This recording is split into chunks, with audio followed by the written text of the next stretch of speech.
আজ দুপুর টাইমে বেরোইছি পদ্ম ফুল দেখার উদ্দেশ্যে। আমাদের শ্রীপতি একটা পদ্মবিল আছে, সেখানে যাচ্ছি।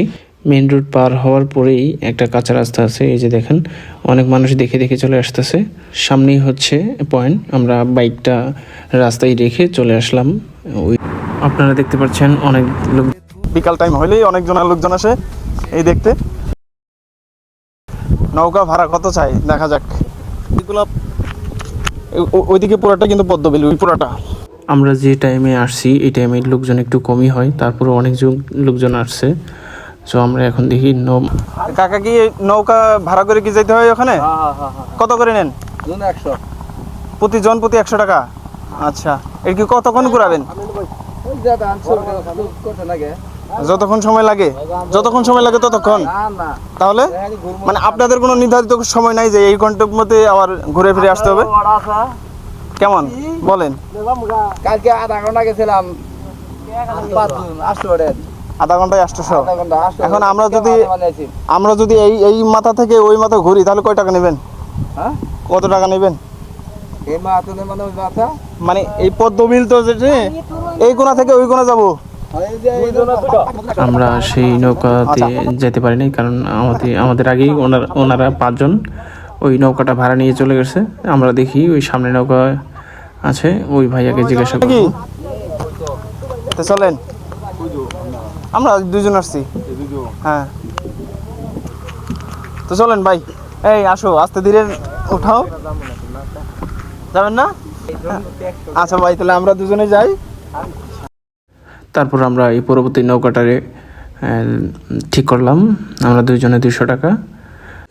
এখন আমরা যাব সেই পদ্মবিলের মাঝখানে, মানে যেখানে পদ্মবিলটা হয়েছে। মানে রাস্তা থেকে পদ্মবিলটা একটু দূরে, এর জন্যই আমাদের নৌকা দিয়ে যেতে হয়।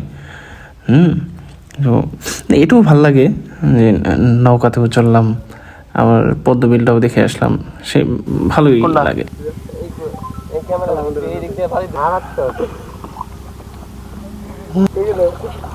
ওই একটা হাই দে ভিডিও করতেছি। হ্যালো, আসসালামু আলাইকুম। এই তো আমরা আসলাম শ্রীবর্দী উপজেলার পদ্মবিল দেখতে। তো আমরা নৌকা দিয়ে ফার্স্ট অফ অল যাচ্ছি।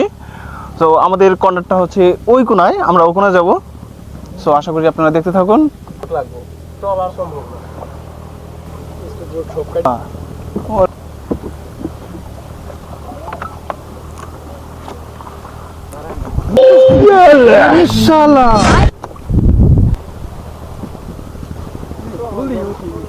ফুল ওইদিকে বেশি।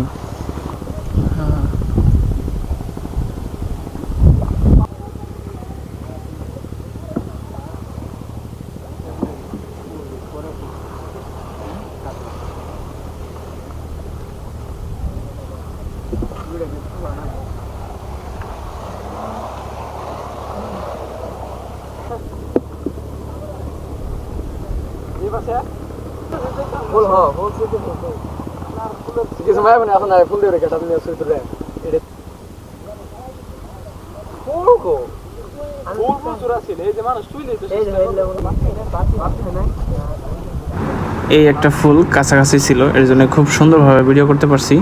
দেখুন ক্যামেরাতে কত সুন্দর লাগে, বাস্তবেও সেম এরকমই সুন্দর লাগে। আপনারা যারা আসতে চাচ্ছেন তাড়াতাড়ি আসেন, 2-1 দিন পর এই ফুলটা কিন্তু আর থাকবে না, ঝরে পড়ে ফল হয়ে আসবে পদ্ম ফল।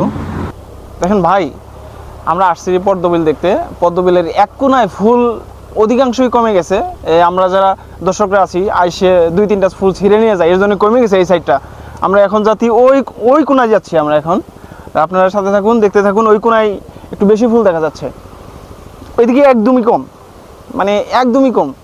আমরা এই তো এখানে চলে আসছি। এখানে দেখেন ভাই, কিছুটা হলে ফুলটা দেখা যাচ্ছে, অনেকগুলো ফুল এখানে এদিকে। তবে আমার পিছন দিকে কিন্তু বেশি একটা ফুল নাই। ওইদিকের ফুল অনেকে আইসে ছিঁড়ে নিয়ে চলে গেছে, বা ফুল ঝরে ফল আসছে। তো এই দিক দিয়ে অনেকটাই ভালো। এই পদ্মবিলটা হচ্ছে শ্রীবর্দী উপজেলার একটা ঐতিহ্যবাহী দৃশ্য। মানে শ্রীবর্দী উপজেলার মধ্যে এই একটা বিলই আছে যেখানে পদ্ম ফুল হয়। যে আমরা আসছি এই কোনায়, আর ওই কোনায় একটু দেখা, ক্যামেরাটা ঘুরাও। ওই কোনা ভাই, এই যে আমাদের মতো দর্শকরা আইসে ছিঁড়ে নিয়ে যায়, এর জন্য ওই কোনায় একদম কমে গেছে ফুল। ফুলের সংখ্যা ওইদিকে কমে গেছে একটু, এদিকে একটু আছে, এদিকে তোমার নৌকা নিয়ে যায় না, এর জন্য প্লান ছিতে পারে না। এদিকে অনেকগুলো ফুল আছে, ওই কোনো আরও আছে। সো আমি দর্শকদের জন্য একটা কথাই বলতে চাই যে আপনারা পদ্ম ফুল দেখতে আসবেন, বাট ছিঁড়ে নিয়ে যাবেন না। ছিঁড়ে নিয়ে গেলে সৌন্দর্য নষ্ট হয়ে যায় ভাই। দরকার কি ছিঁড়ার? দেখবেন, উপভোগ করবেন, চলে যাবেন। ছিঁড়ার কোনো প্রয়োজন নাই ভাই। দেখেন কত সুন্দর লাগে, দেখতে এসে কত সুন্দর লাগে। আরও অনেক দর্শকরা আসবেন, আপনারা দয়া করে কেউ ফুল ছিঁড়বেন না। এই ছিল ভিডিও, আর কিছু বলার নাই। আপনারা আসবেন, দেখবেন, সৌন্দর্য উপভোগ করবেন, বাট ফুল একটা ছিঁড়বেন না। ছিঁড়লেই আরও অনেক ফুল আছে।